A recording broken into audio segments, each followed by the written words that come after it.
안녕히 잘 지내셨어요?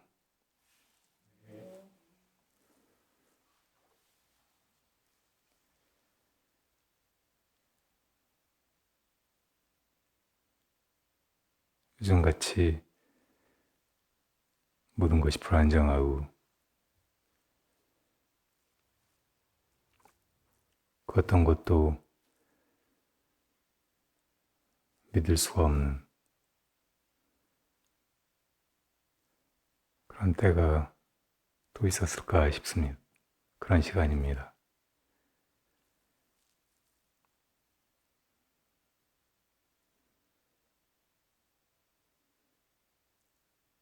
사람으로서 이 세상을 살아나간다는 일이 사실은 매양 한 가지로 그렇게 조마조마하고 불안불안한 순간의 연속이어서 내가 그동안 살아온 날들을 돌아보면 사실은 그러지 않은 때가 거의 없었다는 것을 누구나 느끼게 됩니다. 지금도 그렇고 또 앞으로 오는 시간도 우리 안에 큰 변화, 천지가 개벽하는 것 같은 그런 완전한 인식의 전환, 의식의 혁명이 일어나지 않으면 사실은 달라지는 것이 아무것도 없습니다. 앞으로도 그렇게 불안불안하게 조마조마하면서 위태위태하게 한 걸음 한 걸음 내디딜 때마다 지금 내가 내딛는 이 발걸음에서 땅이 갑자기 꺼져버리지 않을까? 그 정도로 불안정한 심리 속에서 우리가 겨우겨우 살아가야 하고 그러다 언젠가는 정말 땅이 꺼지는 것처럼 내 삶의 끝이 이 인생의 절벽이 눈앞에 나타나고 나를 집어삼키겠죠.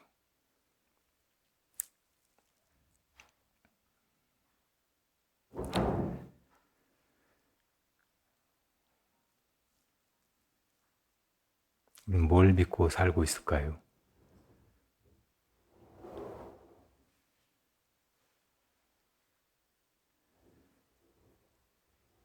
요즘에 많이 쓰는 인터넷이나 어디에 떠도는 말이 희망 고문이라는 말이더라고요. 다 희망을 가지고 미래는 지금보다 나아지겠지. 언젠가는 좋은 때가 오겠지. 내가 그리 오랫동안 갈구해오던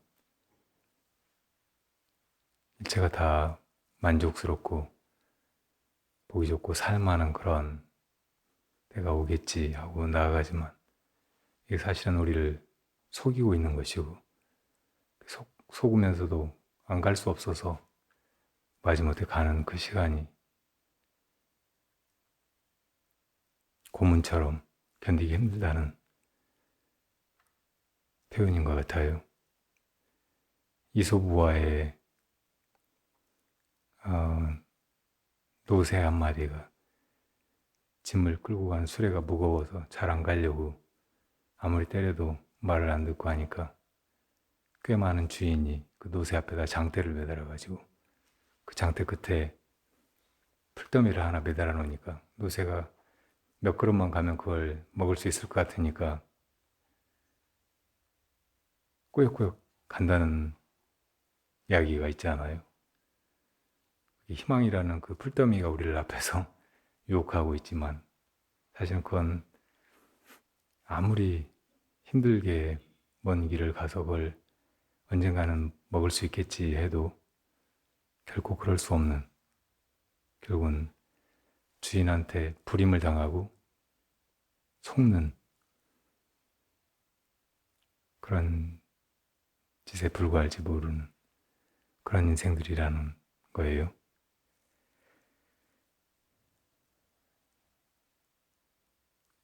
근데 왜 이렇게 아무것도 믿을 수 없는 그런 시대에도 그런 환경 속에서도 사실은 우리는 정말 많은 것들을 믿고 살아갑니다. 아무것도 못 믿으면 너무 힘들고 불안하고 어디에도 희망을 걸 수 없으니까 뜻밖의 아주 많은 것들을 믿고 있어요. 미래도 믿고 또 내 주변의 인연들도 믿고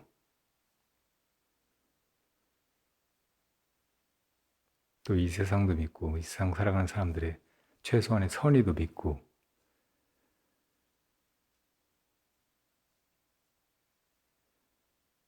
그리고 한동안은 이 삶이 이어지리라는 것을 믿고 살고 있어요. 사실 엄밀히 따지면 다 믿을 수 없는 것들에 속고 있는 것입니다.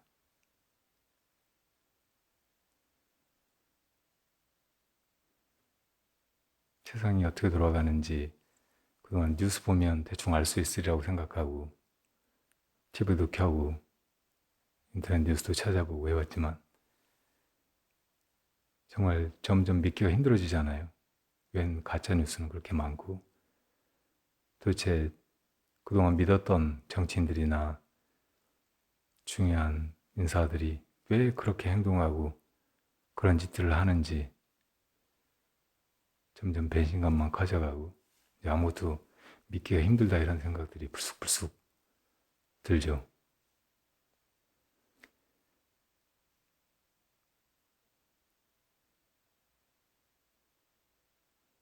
그래도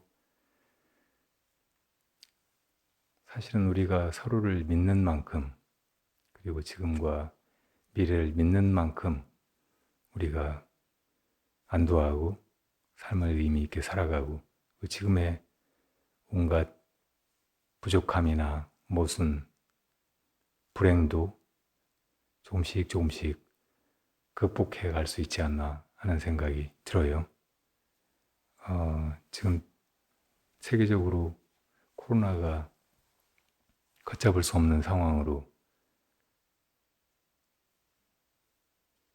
전 지구적으로 인류를 휩쓸고 가고 있는데 백신이 이제 곧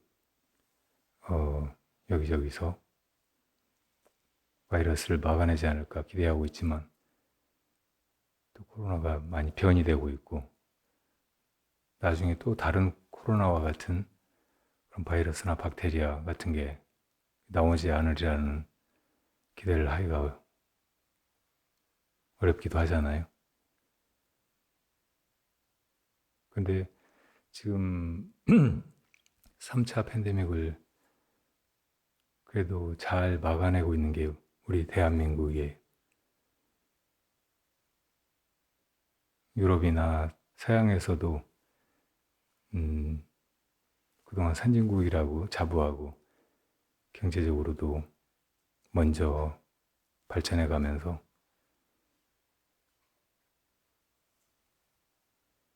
자긍심을 가지고 있던 다른 나라 사람들이 한국이 이렇게 코로나를 잘 막아내는 것을 예의주시하면서 그렇게 해가는 힘이 저력이 뭘까, 원인이 뭘까 분석을 해본다고 해요. 그런데 처음에는 이 동아시아 쪽에 있는 국가 체제가 가진 권위주의적인, 전체주의적인 그런 속성 때문에 사람들에게 어떻게 하라고 하면은 말을 잘 들어서 그런다고 생각을 했어요. 그렇게 분석하고. 그런데 싱가포르나 대만 같은 데는 중국도 초기에 그렇게 이제 우한에서부터 시작해가지고 급속도로 퍼지다가 나중에 다 막아냈다고 떠들었잖아요. 지금은 이제 좀 다시 무너지고 있는 것 같지만 그렇게 한 것을 보면 그 말이 맞는 것 같은데 대한민국은 봉쇄도 안 하고 또 조금 더 사람들한테 억압적으로 어떤 식으로 하라고 통제하고 하지 않았는데도 불구하고 제일 성공적으로 잘 방어가 되는 것이 너무 예외적인 거예요. 분석하기 어려운 거예요. 그게 이제 지금에 와서야 한국 사람들의 국민성, 서로를 배려하고 나보다 다른 사람을 위하는 마음, 이것이 원인인 것 같다라고 이제 말하기 시작했다고 하더라고요. 우리나라 사람들은 내가 코로나 걸려서 고생하거나 죽거나 하는 건 그렇다고 해도 내가 이걸 가족들한테 옮긴다든지 또 다른 사람들한테 옮겨서 피해를 주고 다른 사람의 생명과 건강을 해치게 된다면 이건 사람으로서 해서는 안 될 짓이다 이렇게 생각하는 마음이 있다는 거예요. 근데 유럽 같은 데서는 사람들이 개인의 자유를 중요시하고 국가적으로 이 팬데믹 상황에서 통제를 하려고 하면 이게 개인의 자유를 침해한다고 생각하고 거기에 저항하려고 하고 협조 안 하고 오히려 반대로 행동하고 하는 그런 성향이 유럽에서 방역에 실패하게 만든 원인이라는 거예요.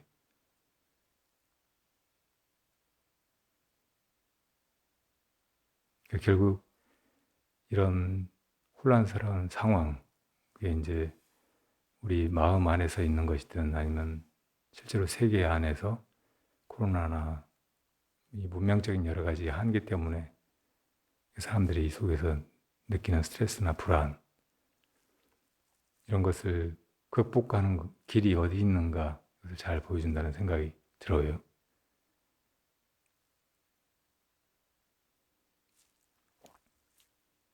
사실은 동양 사람들의 특히 한국 사람들의 이런 정신은 갑자기 생겨난 것이 아닙니다.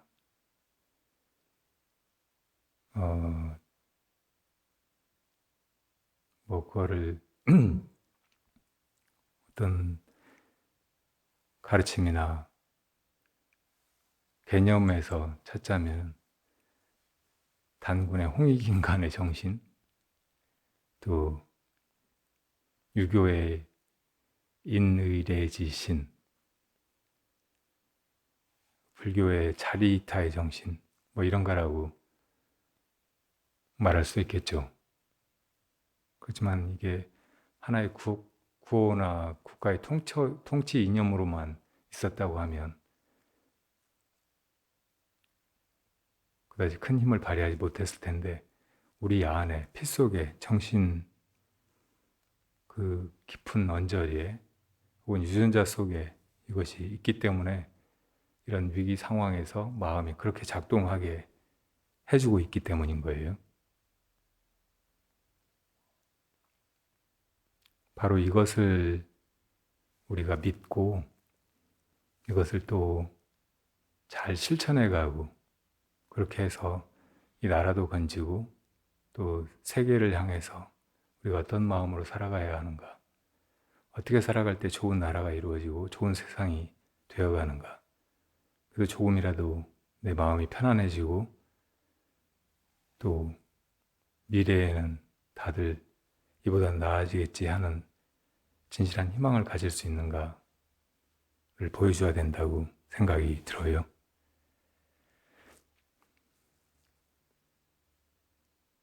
이거는 근본적으로 우리 존재를 믿는 것입니다. 우리의 마음 바탕을 믿는 일이고 우리의 가능성을 믿는 일이고 그리고 내가 그러하기 때문에 또 다른 사람을 믿는 일이에요. 이 믿음이야말로 가장 근원적이고 또 진실한 것이고 또 사람들한테도 동주를 얻을 수 있고 그래서 누구나 그렇게 살자고 말할 수 있는 그런 것입니다.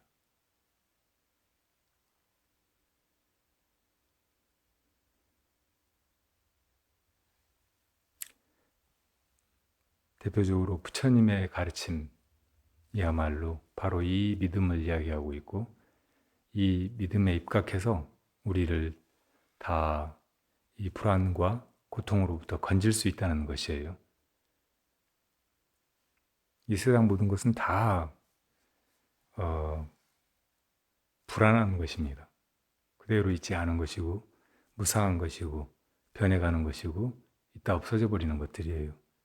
그 어떤 것도 믿을 수가 없어요. 믿는다고 해도 다 우리를 배신하는 것들입니다. 이 세상과 이 모든 것, 이것을 부처님께서는 여러 가지로 얘기하고 계시는데 우리가 매일 예불할 때마다 같이 읊는 반야심경에서 보면 이 일체가 색수상행식 오온이에요. 오온. 물질적인 것, 우리가 우리 밖에 실제한다고 흔히 믿는 이 시공간 속에 그것들이라고 보면 이거를 뭐 우주라든지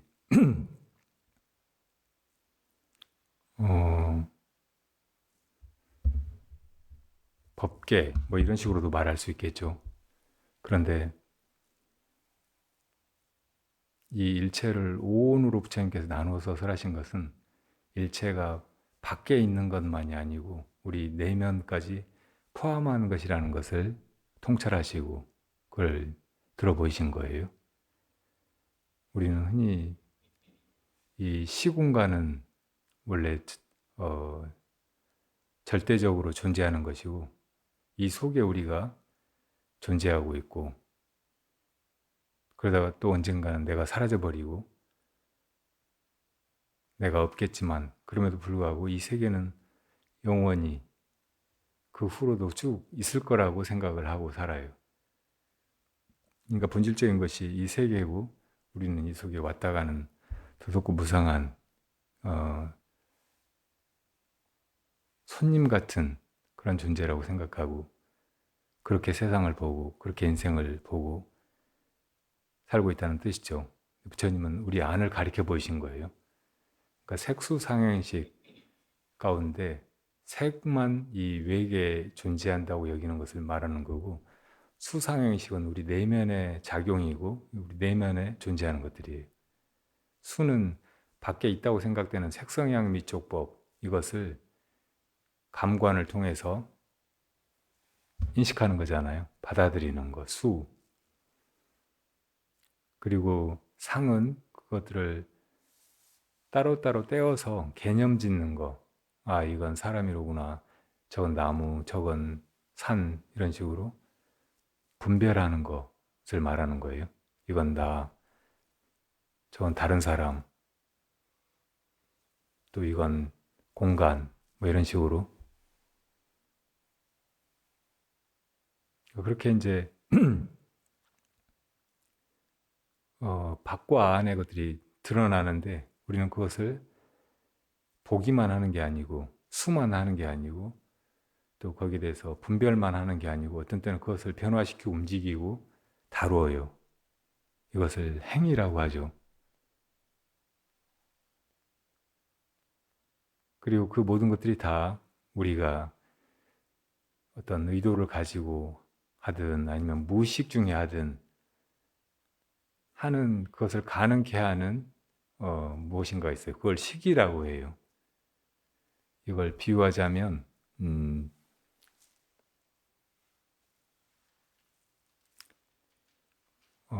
지금 여기 불이 켜지고 이 마이크가 작동하고 또 히터가 열을 내기도 하고 막 하는데 이것들은 다 전기가 이렇게 발전소에서 만들어져 가지고 여기로 공급이 되니까 일어나는 일들이잖아요. 전기와 같은 것이 식이에요. 그 식이 있어서 행동할 수 있고 또 생각 분별도 할 수 있고 또 외계를 인식하기도 하고 그 사실은 우리가 그렇게 인식을 하니까 이 대상 세계가 존재한다는 거예요. 우리는 대상 세계는 원래 존재하고 그 세계 속에 인간으로 이렇게 태어나 가지고 살아있는 동안에 뭐 이런저런 활동도 하고 또 뭘 인식도 하고 살아가고 한다고 생각하지만 이건 우리의 잘못된 착각이고, 찬찬히 안을 들여다보면 이 모든 것들이 다 근원에 존재하는 전기와 같은 그 에너지로 드러나는 그 무엇들인 거예요. 그 활동들이고,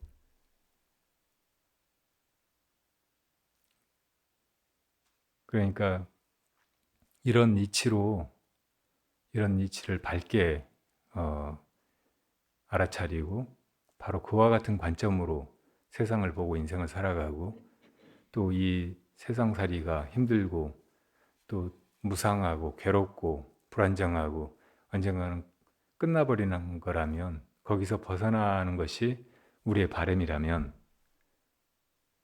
그것 또한 이 통찰로부터 이루어져야 되는 거예요.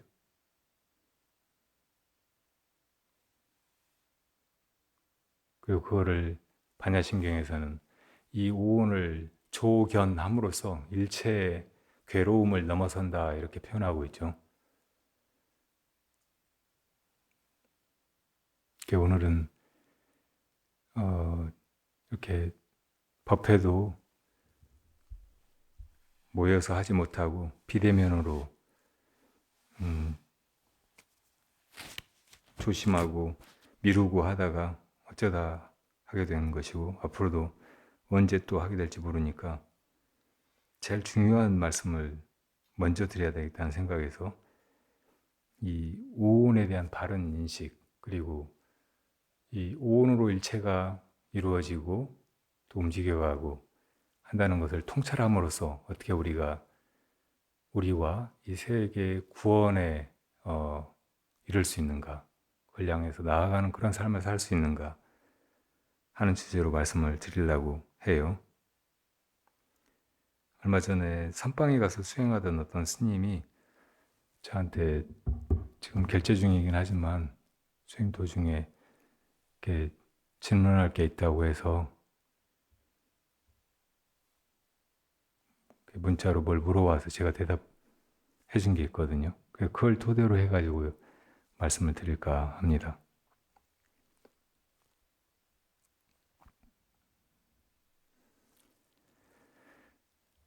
처음에 질문은 내용이 이래요. 덕현 스님, 아무개 스님입니다. 동화사 어떤 암자에 있습니다. 가행 정진을 앞두고 일주일을 좀 더 치열하게 보내보고자 스님께 문자를 드립니다.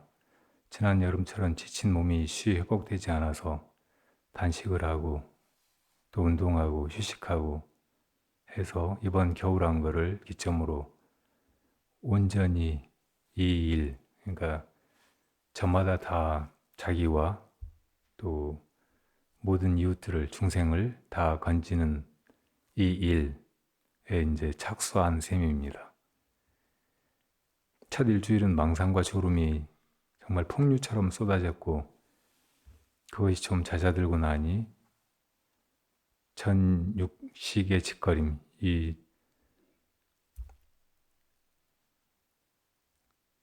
이건 유식에 나오는 말인데요.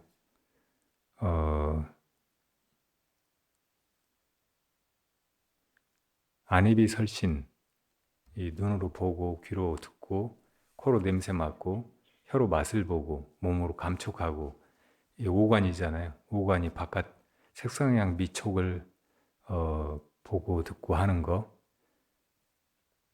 이것을 전오식이라고 해요.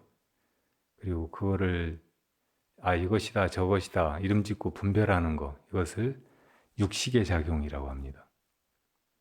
그 앞에 5가지를 전오식, 분별하는 식을 육식이라고 하고, 그 모든 것을 자기가 한다고 생각하고 하는 그 주체, 가짜, 이건 이제 우리가 자기라고 여기지만 사실은 진짜가 아닌, 이 모든 것을 하는 그 참 주인공이 아닌 그 자기, 이걸 칠식이라고 해요. 그리고 여덟 번째는 우리가 이 모든 것을 사실은 어떤 가능성으로서 안에 가지고 있다가 겉으로 드러내면서 보이게 만들어 가지고 그걸 자기가 또 본다고 생각하고, 들리는 소리로 만들어 가지고 듣는다고 생각하고, 또 저거는 나무다, 저거는 이 형광등 소리다, 이렇게 분별도 하고. 그러지만 그렇게 이제 어떤 것을 드러내고 그것을 이 감수하고 분별하고 한 이 모든 것들이 다 그 순간에 드러났다가 순간에 멸해버리는 것들인데, 그렇다고 해서 이게 아주 사라지는 것이 아니고 어딘가에 기억이 돼요. 그리고 그 기억되어 있던 것들이 씨앗처럼 남아있다가 또 나중에 다른 식으로 발현되고, 또 그걸 보고 듣고 분별하고 하게 되고. 그래서 이제 그런 기억의 창고 같은 우리 내면의 그 자리를 여덟 번째 식이라고 해요. 그거를 어려운 말로는 아류야 식이라고 하죠. 이 아류야 식이라는 말은 문자 그대로는 멸하지 않는 식, 그 말이에요. 이 칠식도, 이 나라고 하는 의식도 있다 없다 하잖아요. 밤에 잠들어 버려서 꿈도 안 꾸면 나가 없다고요. 그리고 분별도 그 순간에는 없잖아요. 일어났다가 또 지나가 버리면 없고, 그리고 보고 듣고 하는 것들도 다 그때뿐이고, 나중에 다시 보면 완전히 다른 물건으로 변해 있고, 보는 자도 달라져 있고, 어떤 것도 한 가지 모습으로 있지 않다고, 다 지나가 버리고 무상하고 생멸하는 것들이에요. 근데 이 모든 것들을 다 안에 씨앗으로 가지고 있다가 그걸 드러내고, 또 이것들이 지나가 버려도 그 기억을 안에 간직하고 있고 한 이것만은 그대로 있어요. 이 자리만은. 이거를 사라지지 않는 식, 이런 뜻으로 아뢰아라고 하는 거예요. 뢰아는 꺼지다, 없어져 버린다, 멸한다, 그런 뜻이에요. 그러니까 멸하지 않는 식, 이런 말이에요.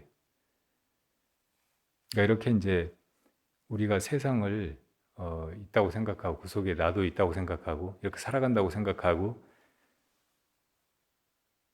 이렇게 존재계의 모든 것, 총체적인 모습을 다 우리의 식작용으로 설명하는 것이 유식이에요. 모든 게 다 식이다, 그런 뜻이거든요.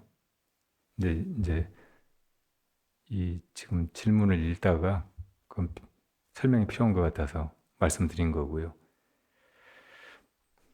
그래서 이제 망상이 처음에는, 망상하고 잠이 끝없이 쏟아지다가 그게 좀 잦아들고 나니까 또 이제 육식의 짓거림이 끝이 없다가, 이렇게 예수님이 그랬다는 거예요. 그것조차 잠잠해지고 나니 반혼침 상태에서 어느새 마음이 만들어낸 온갖 드라마 속으로 쑥쑥 빨려 들어가는 일이 잦아지더니, 이렇게 마음이 끝이 없이 오온을 만들어내고 오온의 작용을 펼쳐내고, 그걸 내가 통제도 할 수 없이 그냥 지멋대로 그렇게 흘러가는 게 우리 인생의 생사의 큰 고통이죠. 이거를 부처님께서는 오음성고라고 하셨어요. 오음성고. 이 생로병사가 다 괴롭잖아요. 근데 이 생로병사 그 자체는 큰 괴로움의 원인이고, 그 괴로움이어서 사고라고 해요. 근데 거기에 근데 조금 더 덧붙여서 우리 생사의 고통을 설명하자면, 좋지 않은 것과 같이 있는 것, 내가 싫어하는데 그것과 같이 있는 것, 원증회고, 그 내가 좋아하는 것과 헤어져야 하는 것, 사랑하던 것을 잃어버려야 하는 것, 예, 애 별리고, 그리고 원하는 것이 많잖아요. 우리 마음이 끊임없이 탐욕에 이끌려서 뭔가를 구한다고. 근데 다 얻어지는 게 아니잖아요. 뜻대로. 얻어지지 않는 괴로움, 구부득고, 예, 있고, 마지막으로 가장 본질적으로 이 존재계 자체가 내가 그걸 보고 듣고 분별하고 또 이것저것 하고 하는 이 움직임이 그치지 않는 거. 번뇌망상이, 다 알고 보면 번뇌망상인데 이게 그치지 않는 것이 오음성고예요. 그러니까 색수상행식이 무성하게 끝도 없이 벌어져 가는 거. 멈추려고 해도 멈춰지지도 않고 놓아지지 않고 하는 거.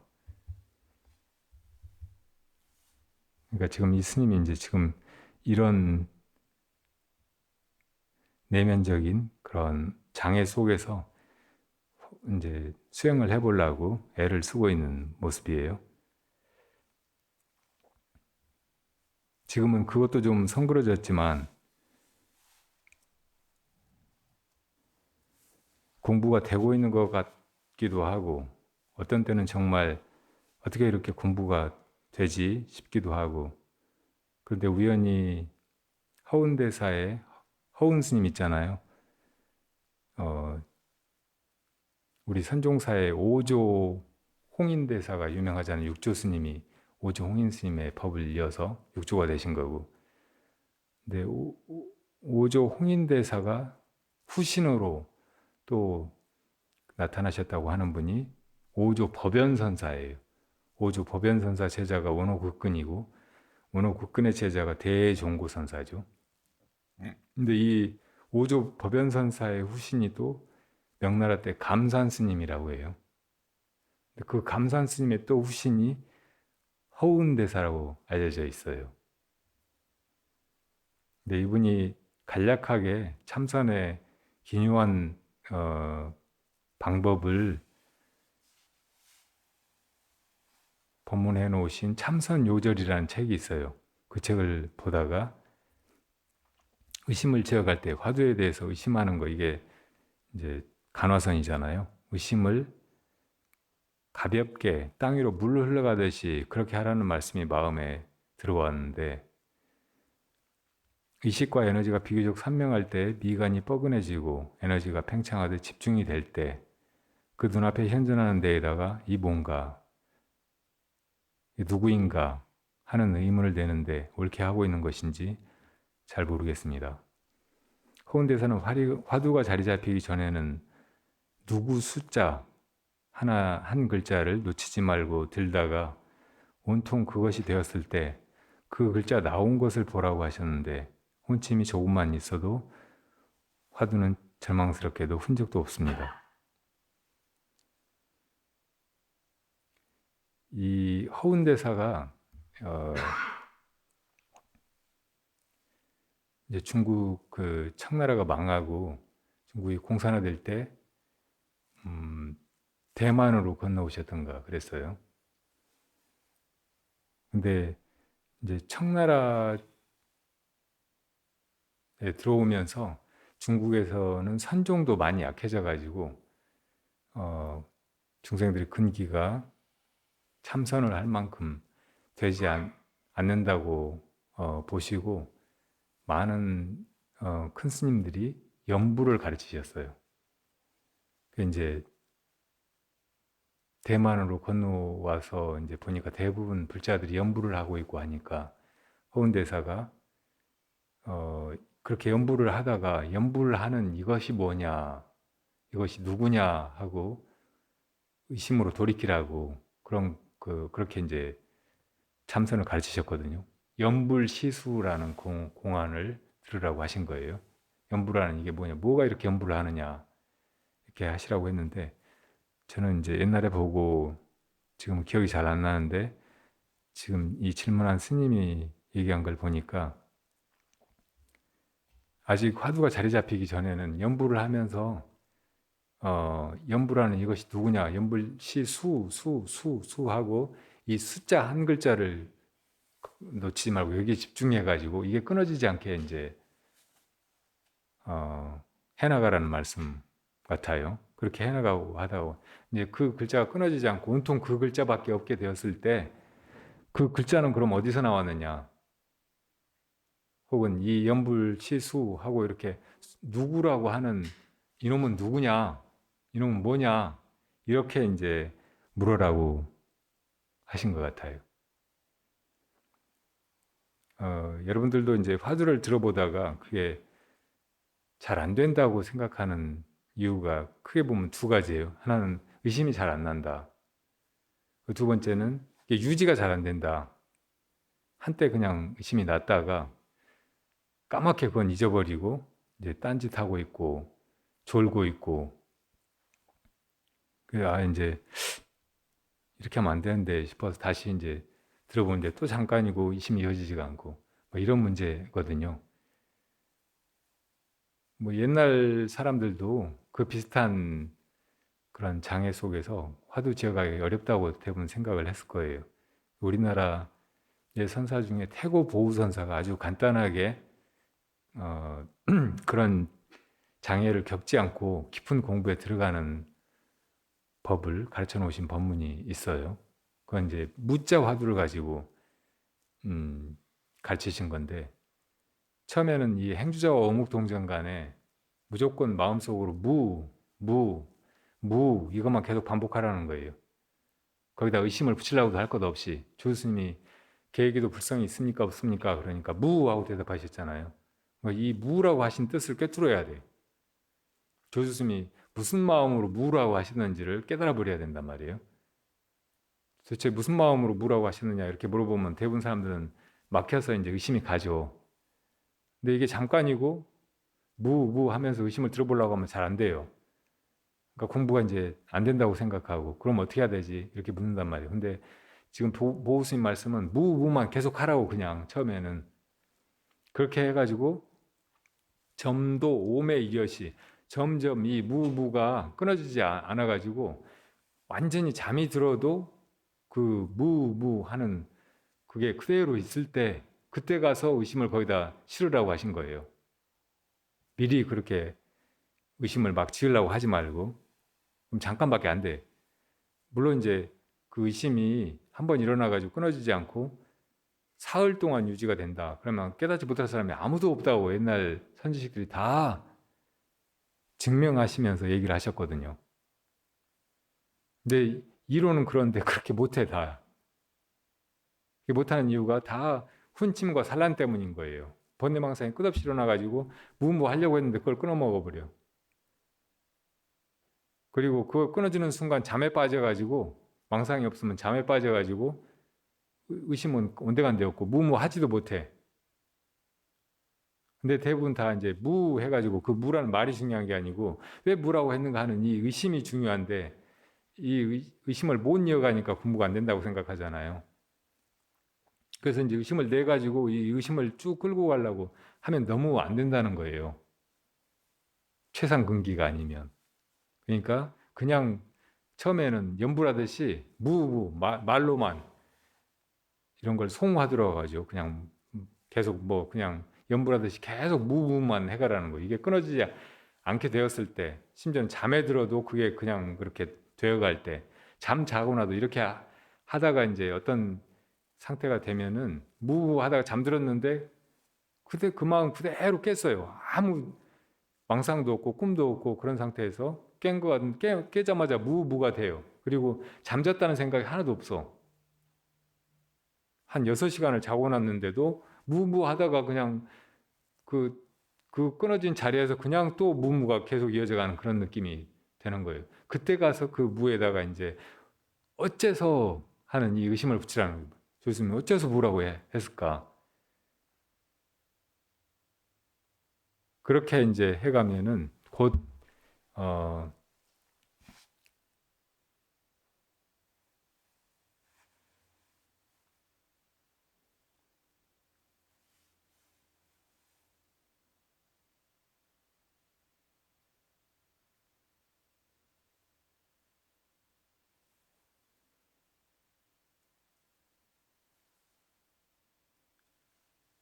금오 야반 철천비 금까마귀가 야반 밤중에 한밤중에 하늘을 뚫고 날아간다. 그렇게 표현하셨어요. 그러니까 완전히 잠들어 버린 그 가운데도 저 태양이 환하게 빛나는 것 같이 의심이 쫙 꿰어져 들어간단 말이에요.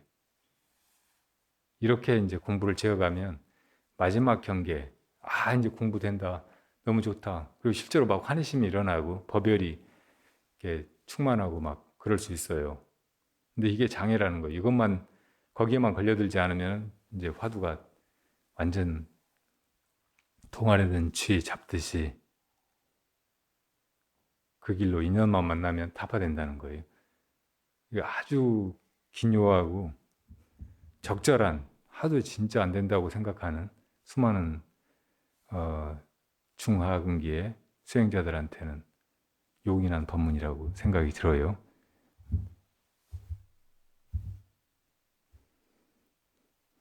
자, 이 스님의 질문은 가행정진 기간에 좀 더 집중력 있게 매달릴 수 있도록 한 말씀 청합니다. 해줄 말이 뭐가 있겠어요? 근데 이제 대답을 해야 되겠어서 제가 한 대답이 그거예요. 화두 참고하는 일을 스님의 색수상행식을 두고 요점 만들어서 설명할게요. 첫 번째, 수행에 들어서려는 사람은 가장 먼저 색과 수를 일거에 방아착해야 한다. 색과 수, 오온 가운데 색성향 미촉법, 이게 이제 밖에 우리가 있다고 생각하는 거잖아요. 이 우주 법계에 있다고 생각하는 거. 그리고 그것을 보고 듣고 경험하고 겪고 살아가는 일. 이것에 집착하고 이것에 끄달리면 절대 수행의 길에 들어설 수가 없어요. 여기에다 본질적인 뜻을 두지 말아야 돼. 내가 어떻게 살아갈까, 어떻게 돈을 벌까, 어떻게 저 일을 해치우고 좀 더 좋은 상태를 만들까, 이런 데 골몰하면 마음이 절대 수행으로 돌이켜질 수가 없는 거예요. 그래서 이제 출가도 하고 그런 마음 다 끊고 선방에 들어가고 틀고 앉는 거죠. 일단 화두 챙겨야 되겠다고 생각하는 사람은 그걸 먼저 놔버려야 돼. 색과 수를.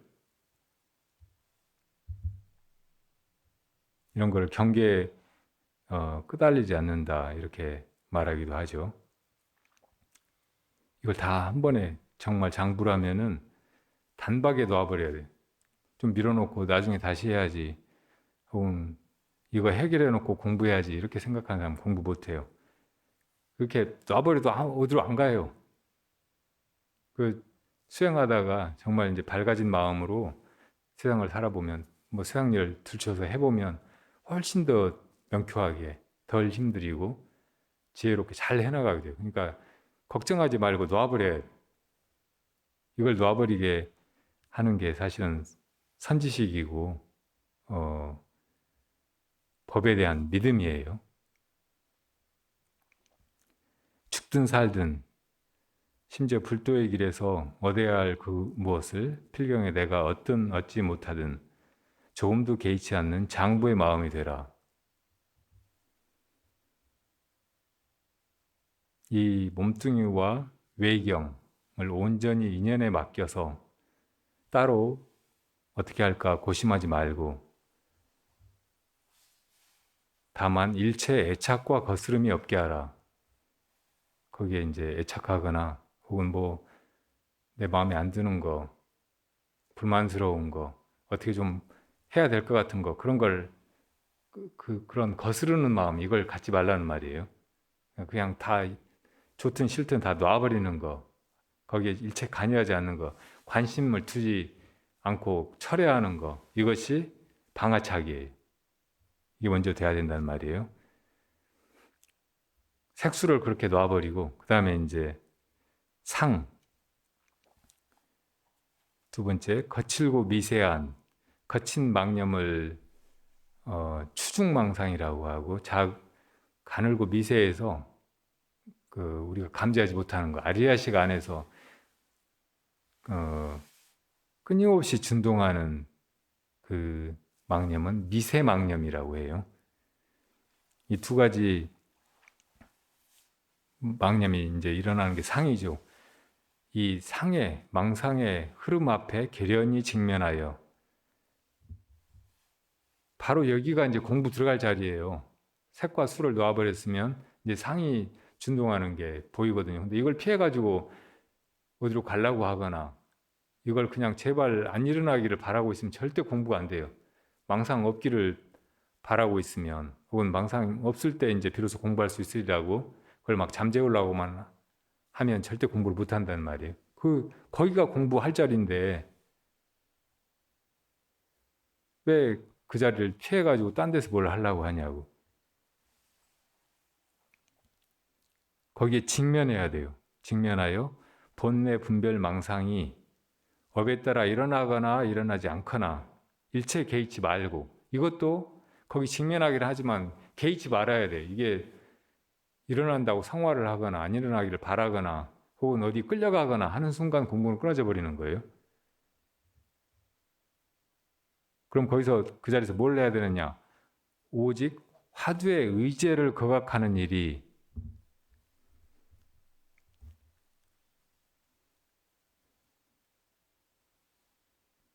끊어짐이 없게 하라. 그러니까 아까 이제 태고 보호선사의 그 법문하고 비슷한 얘기죠.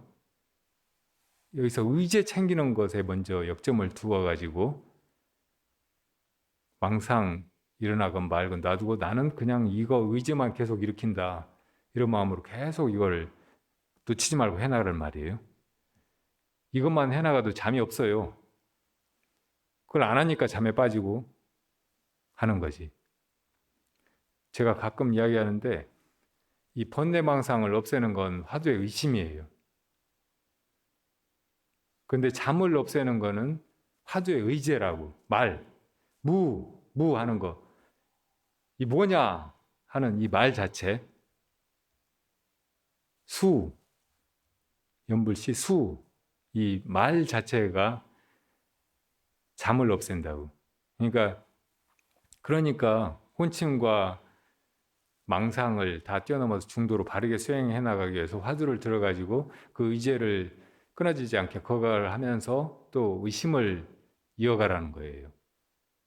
근데 이렇게 이제 둘 다 이렇게 하기가 힘들면은 우선 의제가 끊어지지 않게 계속 해가면 번뇌망상 앞에서 번뇌망상에 끌려가지도 말고 안 일어나기를 바라지도 말고 이렇게 해가다 보면 번뇌망상이 이제 점점 잦아들어요. 다 그게 끊어져 버리는 때가 온다고. 그 화두는 근본적으로 이 번뇌망상이 끊어진 자리에서도 그 이제 그 자리에 드러나는 게 무기거든요. 무기, 깜깜해지는 거, 잠에 빠져버리는 거. 이것까지 뚫고 들어가게 되어 있어요. 구조적으로. 의심을 하고 이걸 알라고 하고 치열하게 정말 어, 이 내 인생에서 제일 중요한 이 일을 해야 되겠다고 벼르는 그 마음이 있으면은 절대 잠에 빠지질 않는 거예요. 무기에 떨어지질 않아요. 그러니까 상 앞에서 그렇게 이제 의제를 계속 거각하는 거, 이것이 행인 거예요. 행. 이건 내가 하는 거잖아요. 색수상행 가운데 행. 사실은 이 상도 계속 마음속에 업이 있어가지고 그게 일으키고 있는 거예요. 이것도 행이에요. 상을 계속 일으키는 거잖아요. 드러난 상만 보면 이게 상이지만 그것을 일으키고 있는 그 측면에서 보면 업이 작동하는 거, 이 행이란 말이에요. 근데 그 행을 바르게 해나가는 거, 이게 수행인 거예요. 내가 어떻게 하려고 하지 않아도 지 멋대로 업에 따라서 막 행이 일어나고 있는데 그 행의 흐름을 끊어내기 위해서, 그 업장을 벗어나기 위해서 내가 행을 해나가는 거, 이게 수행이란 말이에요.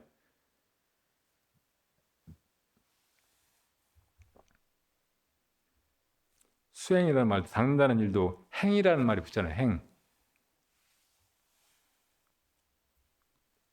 그래서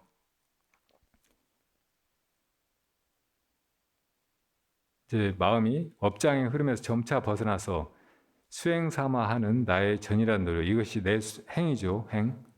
노력이 되고 나의 전이란 노력이 되고, 그러니까 내가 딴 거를 하려고 하지 말고 오직 이 한 가지 일을 하려고만 해야 되고, 이 한 가지 일만 해야 하고, 이 한 가지 일만 나중엔 되어가야 돼요. 내가 억지로 하는 것도 아니고 그냥 이게 습관이 돼버려서 그냥 버릇으로 그냥 저절로 되어가는 상태에 들어가야 된단 말이에요. 이걸 힘을 얻는다고 해. 그전에 내가 막 노력해서 막 챙겨야 됐잖아요. 일부러 막 무부 막 해야 되는데 이제 나중에 무부모가 그냥 습관으로 내 심장이 뛰는 것처럼 그냥 되는 거예요.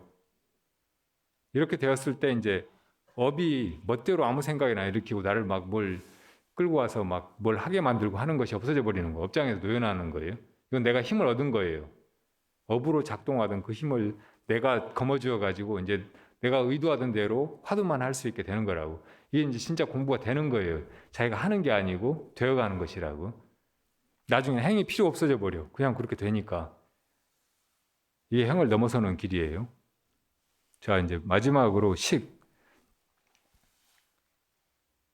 의식 자체가 곧 본참화두를 진실하고 간절하게 거역하는 순간 일어나는 의심이 되게 하라.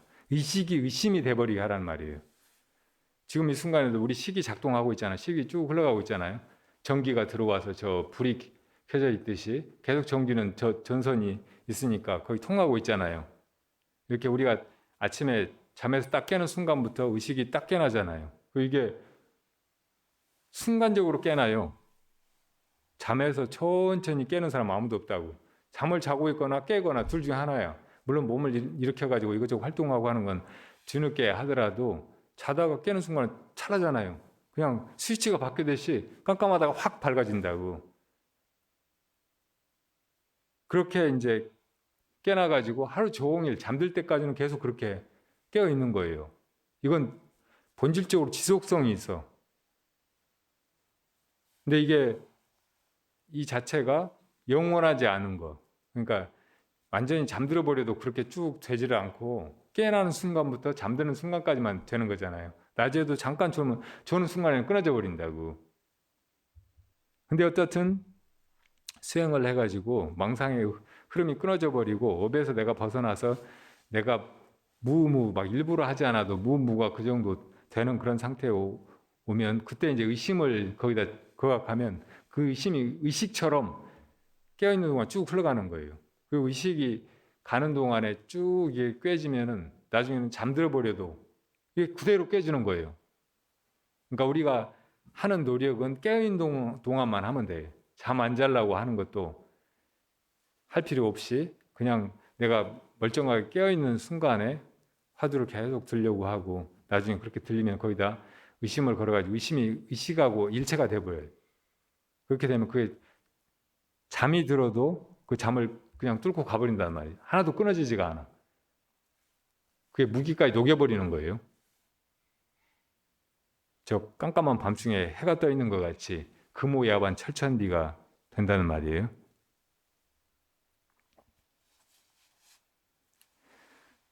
세상, 생사, 우리 존재의 일체가 사실은 식의 전변이지만 이건 유식하고 통하는 말이죠. 다 이 세상이라고 우리 생각, 이것도 다 우리 식의 작용으로 드러나는 거고 식의 모습이에요. 또 우리가 여기 나고 죽고 한다는 거, 다른 사람들도 태어나다 죽고 뭔가 것들이 생매라고 하는 거, 이 모든 것이 다 그러니까 우리가 존재라고 생각할 수 있는 일체의 것이 다 식의 전변이지만 화두 참고하는 과정에서는 잠에서 깨어나는 그 순간부터 잠이나 무기에 빠지는 바로 그 찰나까지 이어지는 의식 그 자체를 온전히 화두에 대한 의정, 의단이 되게 하라. 이게 끝이에요. 그 나머지는 말할 것이 없다. 이렇게만 하면 되는 거예요. 이것이 정말 수행하는 사람이 해야 될 한 가지 일이고 불자가 되었다면 정말 이걸 한번 해보고 내가 불자였다고 불자로서 한 생을 살았다고 말해야 하고 또 이 세상이 좀 나아지기를 우리나라도 좋은 나라가 되고 세계가 다 불국토처럼 되고 막 그러기를 바라는 사람도 다 이 일을 통해서 그런 일들을 이루어야지 이걸 떼놓고 따로 그걸 고민하고 뭐 이것저것 들춰가지고 문제를 해결하려고 하거나 뭘 개선시키려고 하는 일들은 다 덧없는 허망한 일들이에요.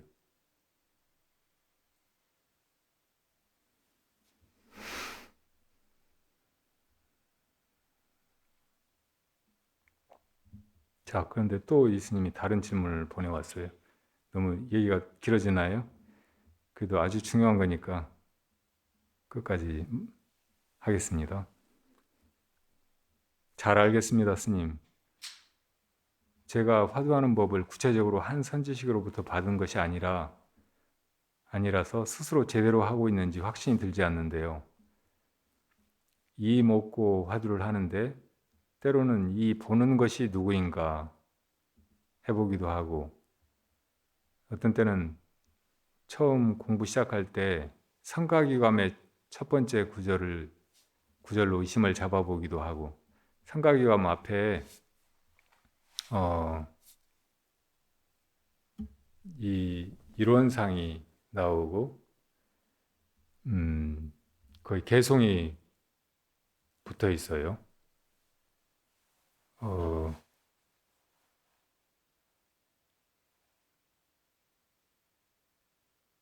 고불미생전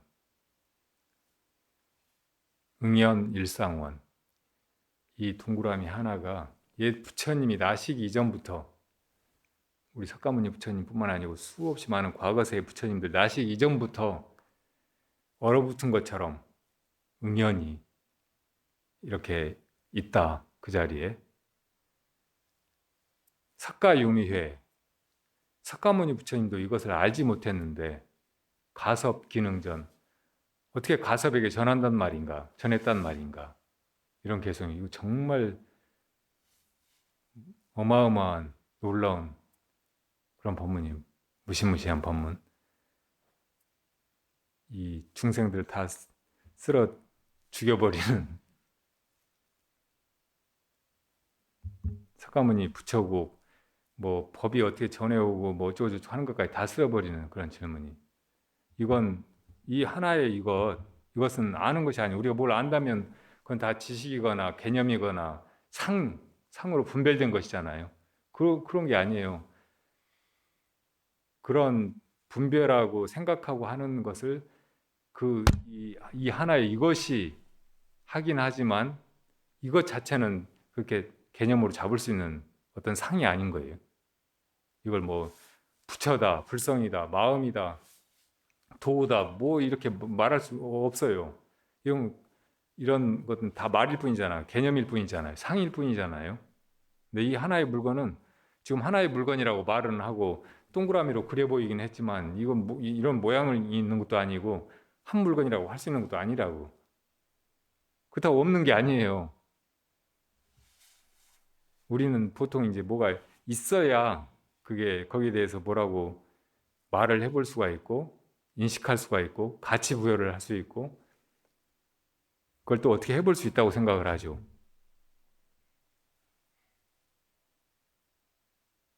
그러니까 우리 그 가장 밑바탕에 있는 그 인식의 원형이 있다 없다 판단하는 거예요. 근데 진짜 진리는 있다 없다도 넘어서 있어. 있다고도 말할 수 없고 없다고도 말할 수 없는 거예요. 이게 지금 이렇게 그래 보인 거, 한 물건이라고 한 거, 그게 그런 거란 말이에요. 그게 우리의 본성이야. 이 모든 것의 근원이고. 근데 어쨌든 그것을 들어가지고 이제 이 서산대사께서 언제나 그 자리에, 부처님 나기 전부터 이 법계가 다 없어져 버리고 블랙홀로 돼가지고 그냥 공으로 돌아가 버리고 또 생겨나 없어지고 한다고 해도 언제나 그 자리에 움직이지 않고 있는 그것이 바로 부처님 깨달으신 거고 또 가섭에게 전해진 것이고. 그렇지만 부처님 깨달았다고 해도 그걸 아는 것이 아니에요. 부처님이라고 해도 그걸 어떤 대상적인 존재로 혹은 뭐 개념이나 지식으로 아신 것이 아니란 말이에요. 이거로구나 그냥 깨달아 버렸을 뿐이지, 자증하셨을 뿐이지 대상으로 인식하신 것이 아니란 말이에요. 우리도 그거 있잖아요. 우리도 그게 있으니까 이렇게 보기도 하고 듣기도 하고 말도 하고 생각도 하고 뭘 알기도 하고 하죠. 그것의 존재는 논리적으로 증명도 안 돼. 그 데카르트의 유명한 말이 있잖아요. 코기토. 나는 생각한다. 바로 나는 존재한다. 이 생각하는 거, 이걸 가지고 생각하는 자, 그것을 추론했어요. 데카르트는. 철학이지 이게 깨달음의 길은 아닌 거예요. 사실은 진리의 길이 회의를 통해서 나아가는 것은 아주 맞는 말이고 데카르트가 그걸 너무 잘 알아차린 거예요. 그 전에 수없이 오랫동안 흘러온 서양 철학사를 탐색하다가 그리고 온갖 사람들의 주장이나 사상 이런 걸 검증하다가 그냥 그걸 무작정 믿을 수가 없어서 하나하나 회의를 다 해봤어요. 다 회의할 수가 있는 거예요. 결국 마지막에 가서 도저히 회의할 수 없는 그 존재, 이것이 있다는 것을 추론해냈어요. 그게 뭐냐면 회의하는 자, 회의하는 나가 있다는 거, 이것은 더 이상 회의할 수가 없다, 이렇게 선언한 거거든요. 이게 이제 선의 방법하고 아주 비슷하긴 한데 데카르트는 그게 역시 철학적으로 추론하는 것에 불과했기 때문에 그것으로 데카르트가 깨달았다고 말할 수는 없어요. 그러니까 이 진짜 한 물건, 이것의 존재는 어떻게 증명해야 되는가, 철학적으로 추론하는 게 아니고 자기가 그 자리에 들어가 버려야 돼. 그것이 돼버려야 돼. 이게 있지도 않고 없지도 않은 것이니까 보거나 알거나 그렇게 잡으려고 하면 안 되고 그것이 돼버려야 되는 거예요. 사실은 그게 된다고는 하지만 되는 일도 없어요. 원래 우리가 그런데 뭐 따로 되고 할 것이 없는 거죠. 원래 그랬다는 것을 그냥 알아차리는 것 뿐이에요. 그 다른 사람이 그렇게 알아차렸으면 너도 그것을 알아차렸다고 이제 인가하고 하는 거죠. 그게 법을 전한다고 하는 거예요. 뭐 전해주고 전해받고 하는 것도 없어요. 그분을 이제 서른대사가 얘기하셨는데 이제 성가교감은 그렇게 시작해가지고 이제 육조 스님이 제자들에게 법문하신 이야기로 또 이어지죠. 육조 스님이 오유일무라니, 나에게 한 물건이 있으니 이것은 모양을 그릴 수도 없고 이름 붙일 수도 없다. 이것이 무엇인지 알겠느냐? 제자들한테 법문을 하셨어요. 그러니까 하택 신해가 나서서 그것은 부처님의 근원이고 이 신해의 불성입니다, 이렇게 대답을 했어요. 말이 틀린 말은 아니잖아요. 그런데 내가 여지껏 이걸 이름 붙일 수 없다고 했는데 무슨 네 근원이니 부처님의 성품이니 하느냐, 불성이니 말하느냐 하고 이제 완전히 인정을 하지 않으신 거죠. 이것이 하택신해가 이 선문에서는 적자가 되지 못하고 서자인 까닭이다. 또 어느 날 남학 회양이 와서 절을 하니까 육조 스님께서 무슨 물건이 이렇게 왔느냐 이렇게 물으셨단 말이에요. 뭐가 이렇게 왔느냐, 뭐가 이렇게 살다가 뭐 또 도를 구한다고 여기저기 헤매다가 지금 여기 와서 이제 나한테 와서 그걸 얻을 수 있을까 하고 찾아온 거잖아요. 뭐가 이렇게 왔느냐고 물으신 거예요. 그러니까 바로 그 한 물건이 뭐냐 이렇게 물으신 거예요. 너 끌고 온갖 것들을 다 하게 만들고 또 도라는 것을 구하게 만들고 지금 또 나한테 여기 데려온 이게 뭐냐 이렇게 물으신 거죠. 근데 태양은 대답을 못했어요. 식은땀만 흘리고 있다가 물러나와서 그 궁금증이 가시질 않는 거예요. 이게 뭐냐고 물어봤는데 내가 이놈이 왔는데 이놈이 온갖 것들을 다 해오고 또 스승한테 묻는다고 도를 묻는다고 이렇게 왔는데 이게 뭐냐, 진짜 이게 제일 중요한 거 아닌가, 이게 내가 깨달아야 될 거 아닌가, 그런 느낌은 드는데 도대체 대답을 못한 거예요. 할 답이 없어. 그래서 이게 뭐냐 이렇게 8년이나 한 거예요. 그러다가 8년 만에 진짜 깨쳐버렸어요.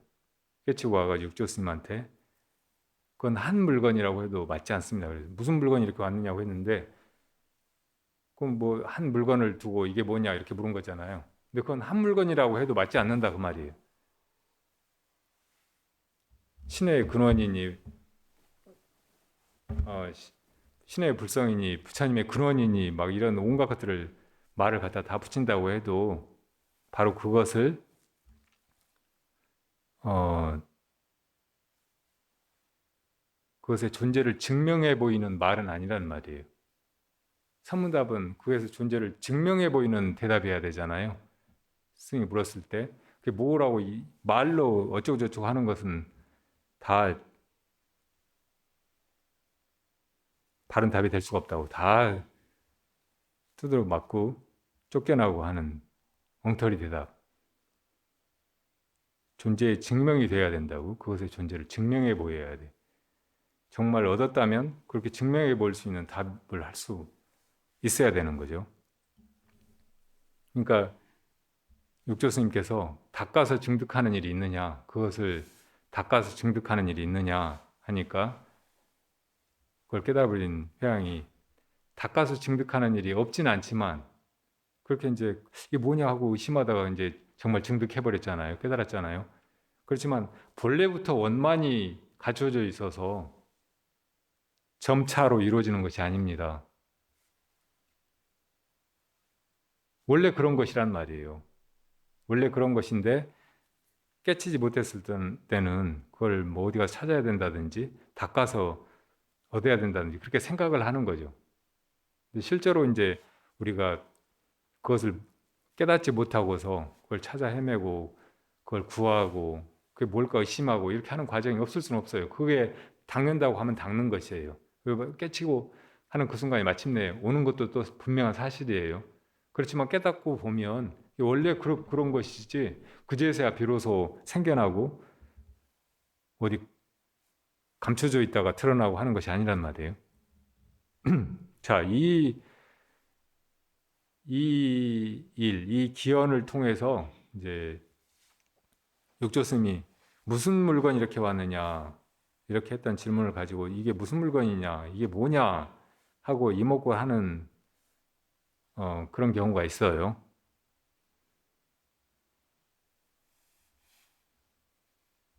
그래서 이 스님도 성가위감 첫 구절에서 의심을 잡아와서 육조대사께서 무슨 물건이 이렇게 왔는고 했던 그 질문으로 의정을 일으켜 볼 때도 있는데 이렇게 하는 것이 문제는 없는지요?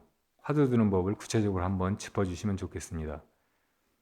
문자로는 한계가 있지만 이렇게라도 말씀을 들을 수 있어서 감사합니다. 제가 이제 앞에 오온으로 설명을 했잖아요. 그래서 이제 또 똑같이 이 오온 가운데 어디로부터 이것이 무엇인가 이 의심을 잡아 들어갈 것인가 이걸 두고 이제 대답해 놓은 해 보낸 말이에요. 색성향 미촉법의 경계로부터 거둬들여 회광반주하게 하는 질문은 이를테면 이 송장 같은 몸뚱이 지키고 있는 귀신은 누구냐 같은 것이다. 이제 보통 색으로 대표해서 색수상행시 이렇게 오온을 이야기하는데 이 색은 다른 성향 미촉법, 이 육진의 경계들을 대표하는 말이에요. 그러니까 색성향 미촉법에 우리가 있다고 생각되는 바깥 대상 세계에서 내 마음으로 잡아들여야 되잖아요. 그래서 거기서 이제 잡아들이게 하는 질문은 이 송장 같은 이 몸뚱이 있잖아요. 이건 여기 내가 이렇게 보고 또 몸으로 느끼고 하면서 여기 있다고 생각하는 것이에요.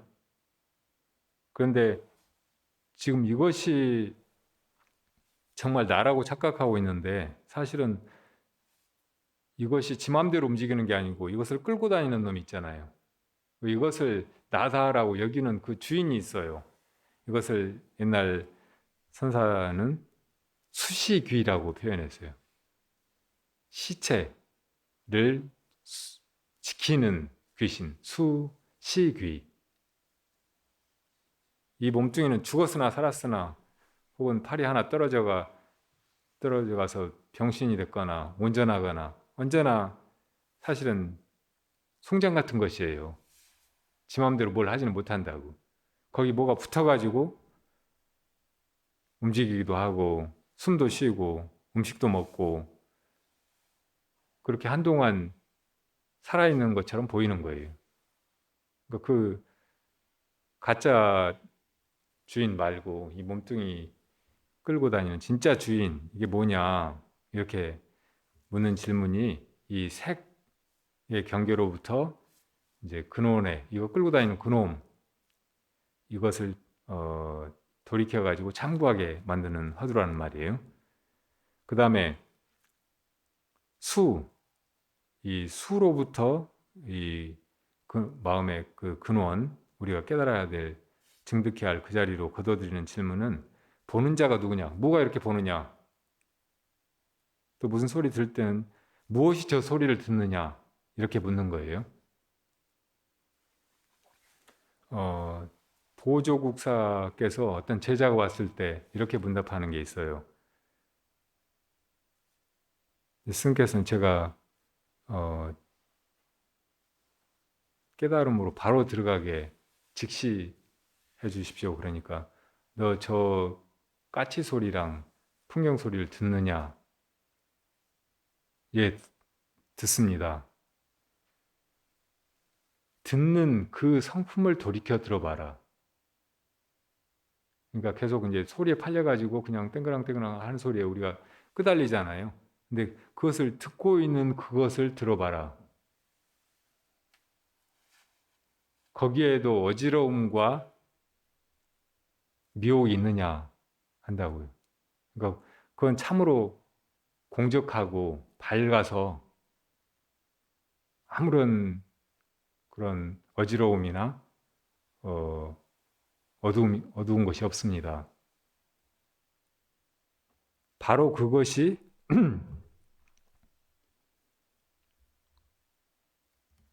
부처님께서 깨달으신 것이고 또 네가 깨달아야 할 것이다. 이렇게 말씀하신 거예요. 그런 법문이 있어요. 그 뒤로도 조금 이어지는데 제가 정확하게 잘 기억이 안 나는데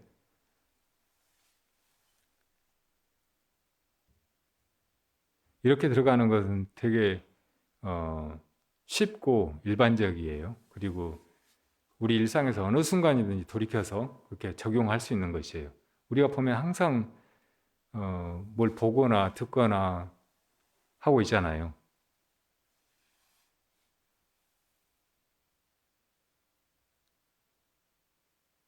이와 같은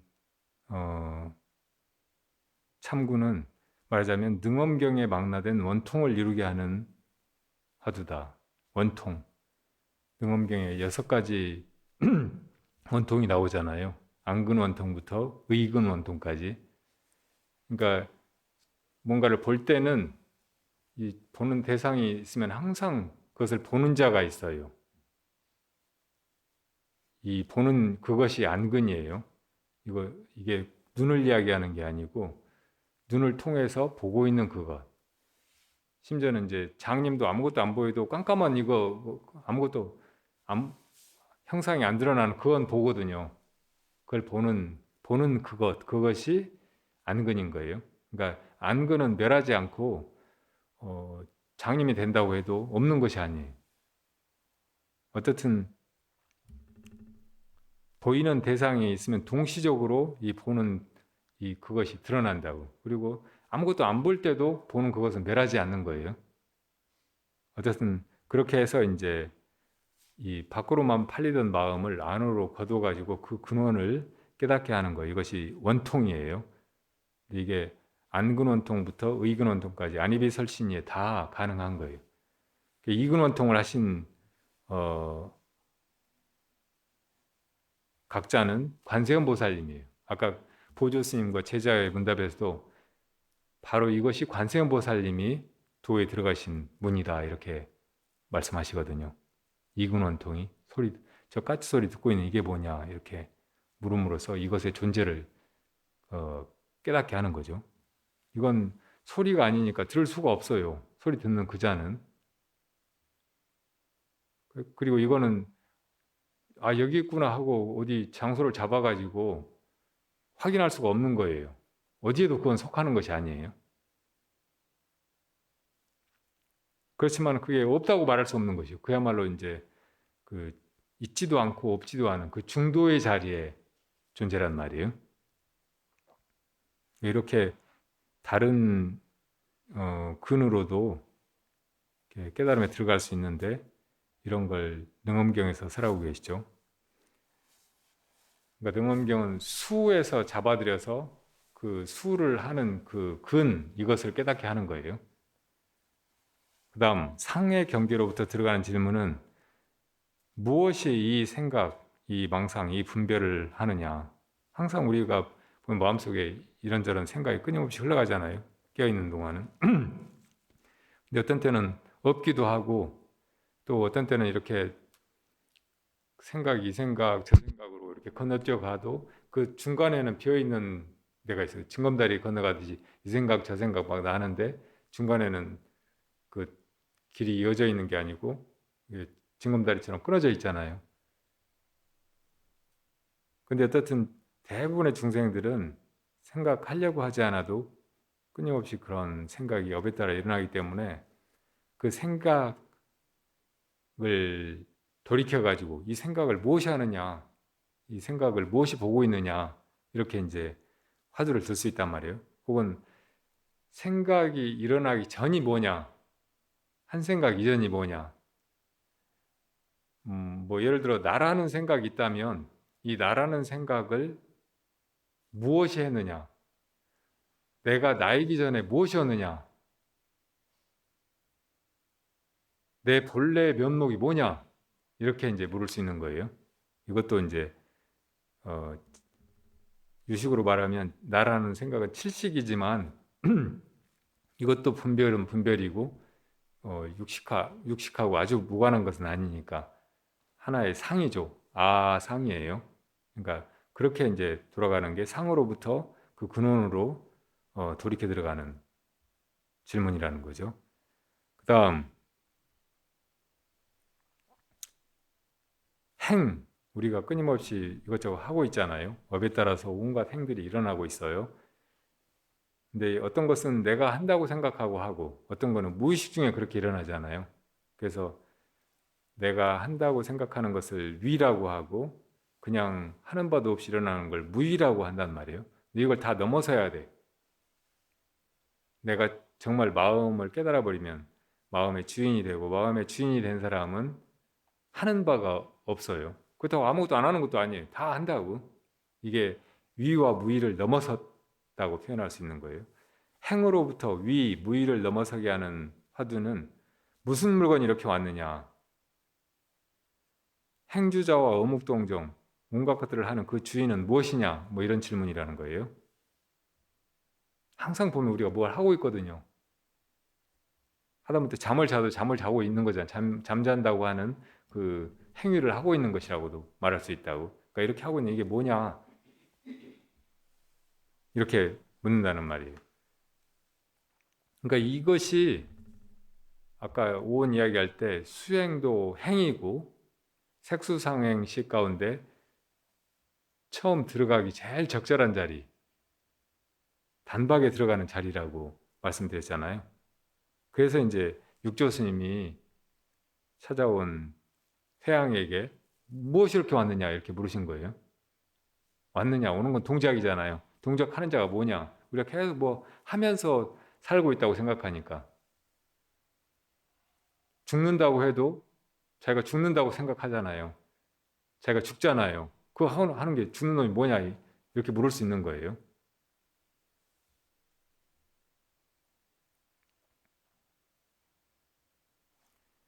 그 다음에 이제 어떤 사람들은 수행조차 하지 않고 단박에 깨쳐버린 사람도 있잖아요. 언하에 깨쳐버리고 그런 게 이제 사실은 선의 정수고 반야바라밀 최상의 반야바라밀이라고 말씀드린 적이 있는데 이게 바로 식의 유무를 일거에 끊고 중도에 직입하게 하는 질문, 생종하철의 사양하처, 죽으나 사나 자나깨나 의식을 일으키고 의식을 거두는 그게 뭐냐? 볼 수도 잡을 수도 알 수도 없고 부처니 마음이니 이름 지을 수도 없는 있지도 없지도 않아서 참으로 불생불멸하는 이게 뭐냐 같은 질문일 것이다. 이런 질문이 이제 마지막 질문이에요. 이 질문 끝에 이놈이로구나 하고 깨달아 버리면 그냥 그렇고 끝이에요. 순간이에요.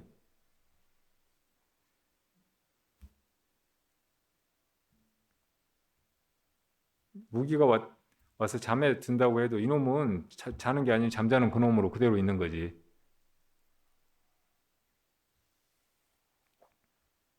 옛날에 어떤 그 스님이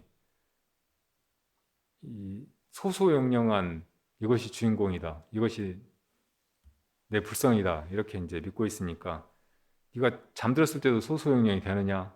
그러니까 그 스님 대답 못 하거든요. 이건 제대로 깨달은 것이 아니에요. 그냥 의식을 이 80 가운데 여섯 번째 식 이것을 그 식 작용을 자기 진성이라고 착각하고 그걸 붙들고 있는 거예요. 그게 끊어져 버릴 때가 있잖아요. 잠들어 버리면 끊어져 버리잖아요. 그럼 불성이 가버린 거예요. 그걸 넘어가야 된다고. 그걸 넘어가려면 지금 이 식은 어디서 나오느냐 이렇게 물어 들어가야 돼. 그렇게 해가지고 그 식 나오는 자리로 들어가 버리면 되는 거예요. 이 지금 이 등이 켜지고 뭐 모터가 돌아가고 하는데 이것들 다 전기가 어디서 와가지고 되는 일이잖아요. 그 발전소가 어디 있냐 하고 발전소로 들어가 버려요. 그 발전소에 전기를 일으키기도 하고 안 일으키기도 하고 그러면 거기가 진짜 주인 자리잖아요.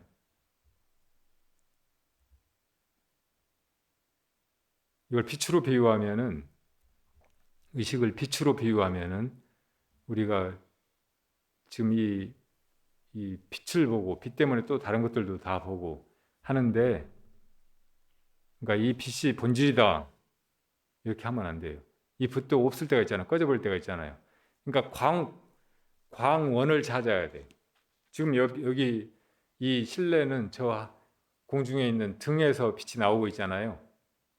그러니까 이 빛이 어디서 나오지? 해가지고 보면 저 등이 보인다고. 그게 광원을 찾아야 된단 말이에요. 지금 오늘 이 하루에 이 빛은 어디서 나와요? 태양에서 나오잖아요. 그러니까 오늘 이 날의 광원은 태양인 거예요. 마음의 태양을 찾아야 돼요. 우리 지금 의식 하루 종일 깨워서 우리 온갖 이 활동을 다 하게 만드는 그 의식의 빛 이것을 거슬러 올라가지고 그 광원을 찾으란 말이에요. 그게 이놈 하고 깨달아 버리란 말이에요. 이거 찰나간에 그냥 되는 게 뭐 어디 가가지고 얼마 걸려가지고 하는 게 아니고 이게 무상의 바람이란 말이에요. 최상승 선이고 사실은 선의 가장 놀라운 그 수승함은 바로 여기 있다고. 도노에 있어요. 도노. 그 한 번에 그냥 깨쳐버리면 되는데 뭐하러 막 오랫동안 점수를 하고 막 힘들게 공부를 지어나가고 하느냐 말이에요.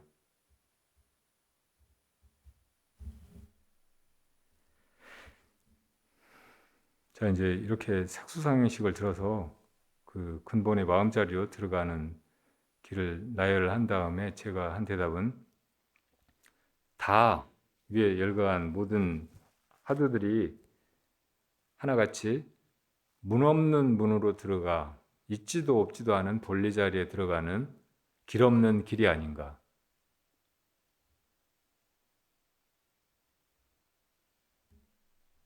문 없는 문으로 들어간다. 그러니까 이게 사실은 화두만 바로 들리면 바로 그 자리에 들어가 버리는 거예요. 색에서 시작하든 수에서 시작하든 상에서 시작하든 행에서 시작하든 근데 다 이제 공부를 해야 된다고 생각하고 어디로 길을 가가지고 그다음에 문으로 들어가고 문으로 들어가서 어디로 가야 된다고 우리가 그렇게 생각을 하고 있는 거죠. 그러니까 막 이럴까 저럴까 하고 헛갈려 하는 거예요. 그리고 우리가 들어가야 될 자리 그건 뭐 어디 공간이 아니잖아요. 있는 장소가 아니에요. 그건 중도의 자리예요. 저 법성계 맨 마지막에 보면 궁좌 실제 중도상 구례부동 명의불 이렇게 돼 있죠. 영원토록 실제 중도의 상에 앉아서 까마득한 옛날부터 움직이지 않는 이것이 이름이 이름 붙이자면 부처라고 한다. 이 중도상은 있지도 없지도 않은 거예요. 우리가 다 있다 없다라고 생각하면서 온갖 무명이 생겨나고 업장이 생겨나고 번뇌망상이 생겨나고 괴로움이 생겨나고 그러는데, 정말 우리가 이루어야 될 그 마지막 안심 인명처는 바로 그 중도의 자리란 말이에요. 원래 우리가 거기 있기 때문에 뭐 어디 들어가고 하는 문도 없고 또 가는 길도 없어요. 그렇지만 한 번은 다 거기로 들어가요.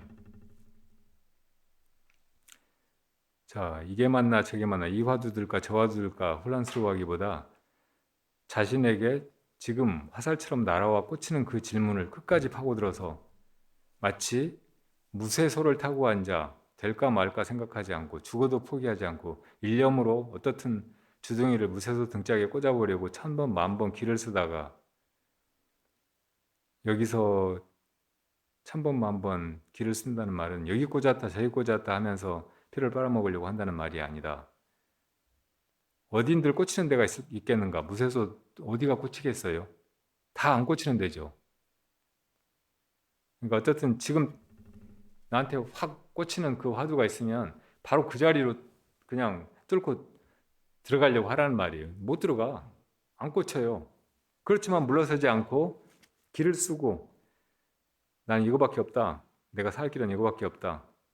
죽더라도 그냥 이러다가 죽을 뿐이다. 이렇게 하고 들어가 버려야 된다. 그게 들어가는 유일한 방법이란 말이에요. 그러다가 어느 순간에 몸뚱이째 무쇠소속으로 쑥 들어가 버리듯이 해야 한다고 수많은 옛 각자들이 이우동성으로 말한다. 이렇게 하고 보냈어요.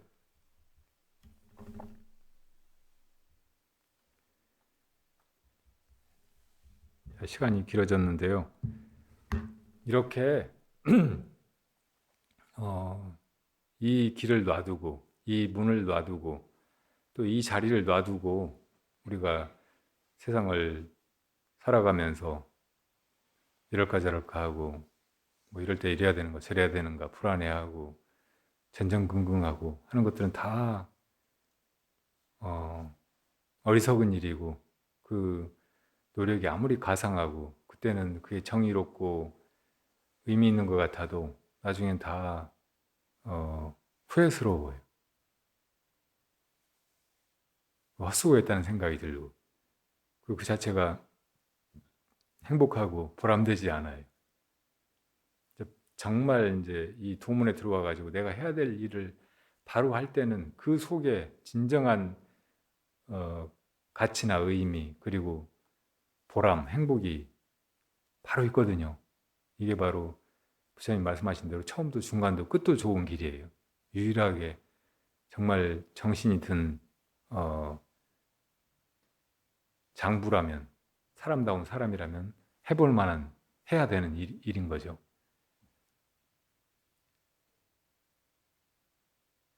얼마 전에 어떤 분이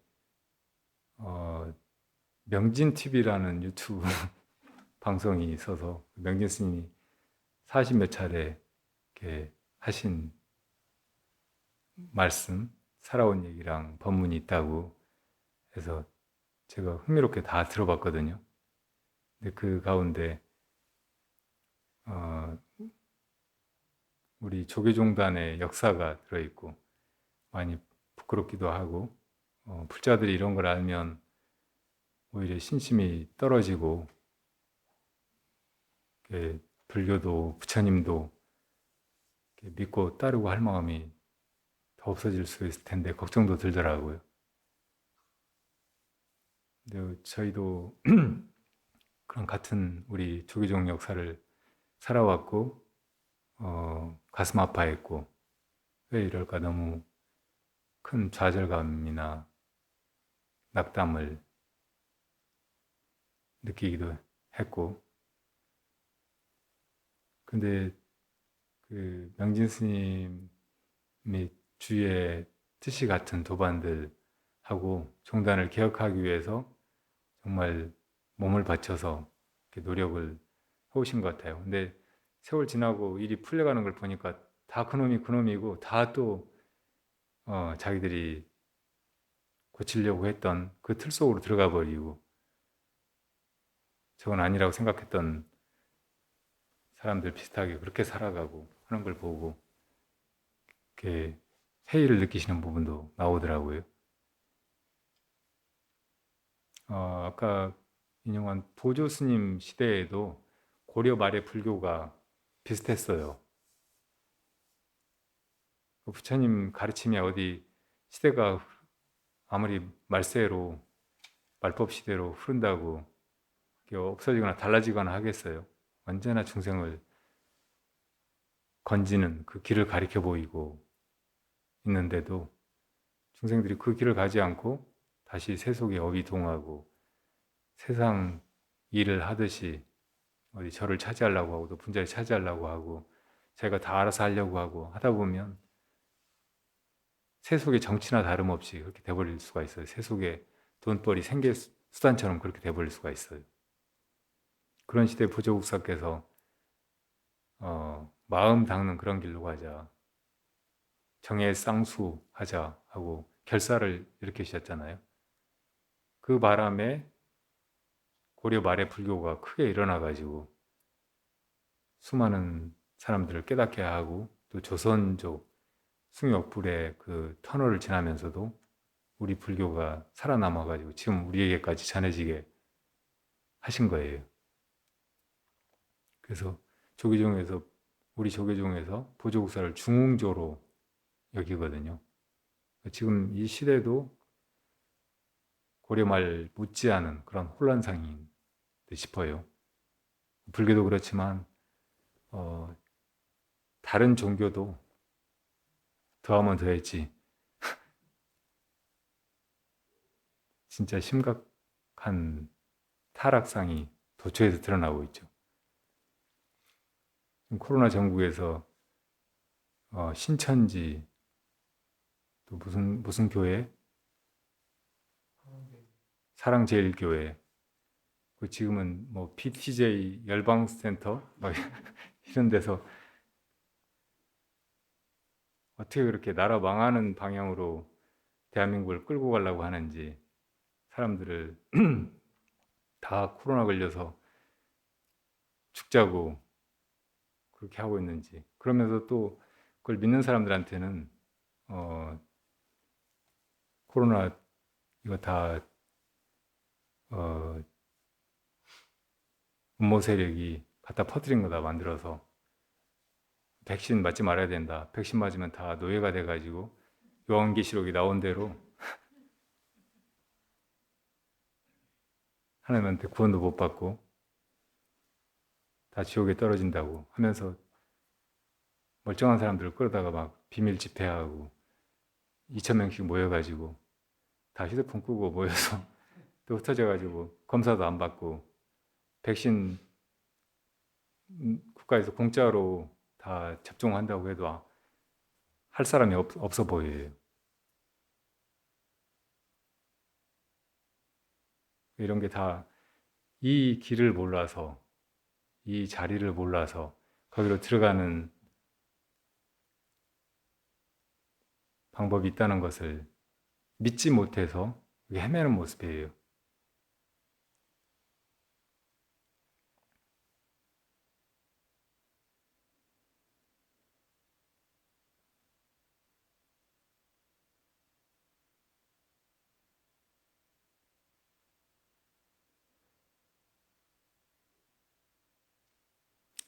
정치적으로 진보를 믿든 보수를 믿든 대한민국을 믿든 아니면 미국이나 일본 혹은 북한이나 중국을 믿든 이런 건 사실은 작은 차이고 언제든지 바뀔 수 있는 거고 그렇게 믿는 사람들을 또 믿고 추종하고 해서는 언제든지 속을 수 있는 것들이에요. 너무 그런 걸 믿지 말고 우리가 자기 이 길을 보고 자기 인생을 바르게 살려고 하고 이 길이 나와 모두의 구원으로 이어지도록 그렇게 발언하고 정말 해야 될 일을 하는 것만이 답이에요. 그리고 이제 그렇게 깨어있는 마음으로 잘 봐야 돼요. 저 집권자들이 혹은 정치한다는 사람들이 혹은 종교 지도자라고 하는 사람들이 우리를 어디로 끌고 가고 있는가. 그냥 이 세상에서 누군가 믿고 따라가 가지고 정말 구원을 얻을 수 있는 사람은 별로 없어요. 어쩌다가 부처님을 만나고 불법을 만나고 이 선의 길을 만나고 하는 거지. 그런 사람 정말 적거든요. 구약 성경에 보면 모세가 유대인들이 애굽 땅에서 핍박받고 노예 생활을 하니까 다 젖과 꿀이 흐르는 땅으로 안내하겠다고 데리고 가잖아요. 근데 그때 모세를 믿고 따라갔었던 사람 중에 가나안에 이런 사람 아무도 없어요. 다 죽었어요. 마지막에 따라온 사람들은 그 도중에 몇십 년이나 걸리는 그 도중에 태어난 사람들, 애굽 땅에서 출발한 사람들이 아니고 그 2세들이 가나안에 온 거예요. 심지어는 모세도 도중에 죽었어요. 하나님한테 이제 자기를 과시하고 자기를 드러내고 한다고 저주를 받아가지고 죽고 딱 한 사람만 애굽 땅에서 나서가지고 가나안에 도착했는데 그 사람은 모세의 동생 아론이에요. 하나님의 약속이 믿을 것이 못 되잖아요. 모세도 믿을 것이 못 되고 하나님도 믿을 것이 못 된다고. 그런 식으로 구원을 이야기하는 종교가 이 세상에 너무 많아요. 구원은 그런 것이 아니에요. 한 번 얻으면 정말로 영원한 것이야 하고 그렇게 영원하다는 그런 확인은 이제부터 영원하구나 이렇게 확인하는 게 아니고 이게 언제나 이랬구나. 끝없는 과거로부터 끝없는 미래까지 심지어는 시간 밖에서 언제나라고 그렇게 확인되는 것이어야지 언제 시작돼가지고 영원한 그건 반쪽짜리 영원이고 그따위 것을 구원이라고 믿고 쫓아가서는 절대 그걸 얻지 못한다고. 나를 따르라 하는 사람 절대 따라가면 안 돼요. 네 안을 보라 이렇게 얘기하는 사람 말을 들을 필요가 있어요. 소크라테스 같은 사람 우리 안에 정말 마음다를 가리켜 보인 부처님과 옛 조사들은 믿어도 돼요. 정말 믿어야 해요. 그 믿음밖에는 우리를 구원할 것이 없어요.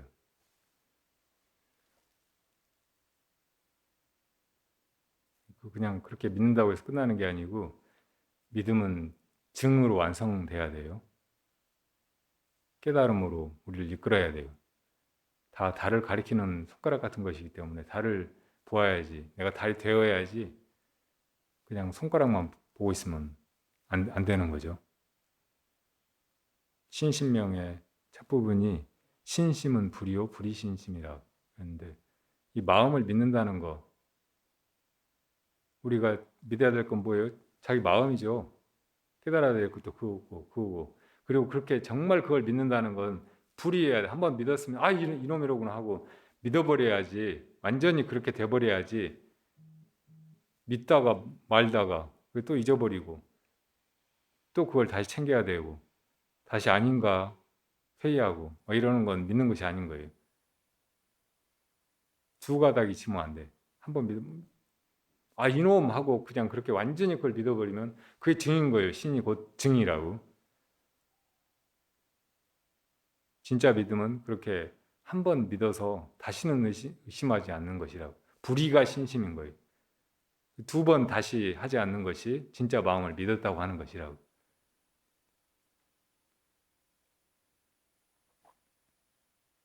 다 이 최상승의 바람일에 사실은 언제나 있어요. 그거를 내가 못 알아보고 이 꿈결 같은 생사의 길에서 허우적대고 고통스러워하고 아귀다툼 버리지 않도록 해가자고요. 이것이 모두를 위하는 길이고 지금까지와는 완전히 다른 새로운 세상, 개벽 된 세상이고 나라가 다 없어진 불국토입니다.